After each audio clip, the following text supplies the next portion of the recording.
Hey everybody, this is a vivarium. It's a self-sustaining ecosystem with its own plants, water cycle, and life. It takes quite a bit of time and skill to build this. But today, we're going to make one in just one day out of some garbage. Let's get into it. So, why are we making a vivarium out of garbage? Well, it's because we have a serious problem. This is a mourning gecko, one of our favorite little critters. And this is another mourning gecko, and another, and oh my god, they're everywhere. They make babies faster than we can find homes for them sometimes. If we just let them get out of control in our tank, they would bully each other, stress out the frogs, and keep us up all night with their chirping. We need something to contain these adorable little geckos while we either rehome them or build them a more permanent setup. We want to build something cheap, fast, and easily accessible where we can snag the geckos at a moment's notice if we need to. Enter this, a plastic liter bottle. I just had to finish the last of our off-brand soda and we were ready to get started. First, we take the bottle and wash it thoroughly. We get rid of all the soda as well as the label and the stickiness from the label. In addition to soda bottles, in the past we've used pretzel jars and other plastic snack bins. If you're feeling fancy, you can even use glassware. Now we're going to cut the bottle with an X-Acto knife to remove the neck. We want it to be easily accessible for us in the future, so we carefully cut it all the way around and take the neck off. To make a secure lid, we're turning to a takeout container.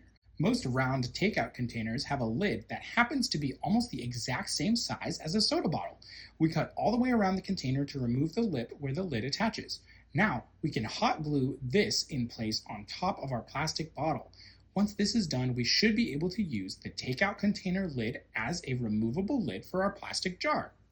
If you want to use a takeout lid, just poke it full of holes.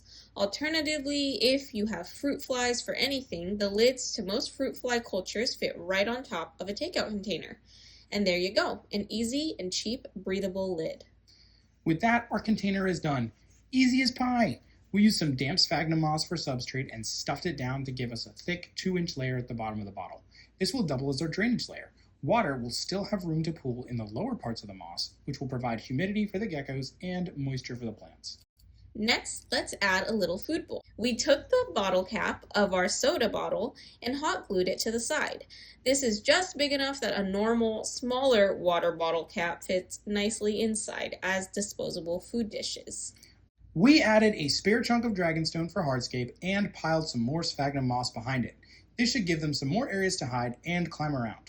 We also dropped in a cutting of red vein Fittonia in the front and some purple Tradescantia in the back. On the damp sphagnum moss, these should root in no time and even grow, giving us plants that we can use in more permanent setups. We also added this little plastic straw since the babies love hiding inside of it. We'll leave this in until the plants get a little more established.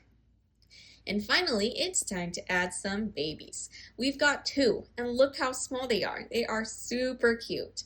We added them carefully with a little bit of food in their bowl. These geckos need a humid habitat with plenty of hiding spots and food. We give ours fruit flies and freeze-dried fruit paste. They also need to be with other geckos since they are quite social and they can get depressed if they're on their own. A week later, they were joined by 2 of their cousins. Do you guys have any name ideas?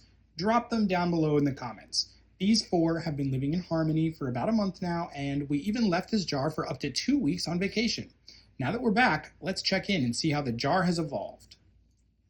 The Fittonia and Tradescantia have rooted deep in the substrate and have grown a lot, transforming the jar into a lush jungle that we can barely see inside. The geckos all have plenty of places to hide and are often seen running around chasing fruit flies or eating from the bowl.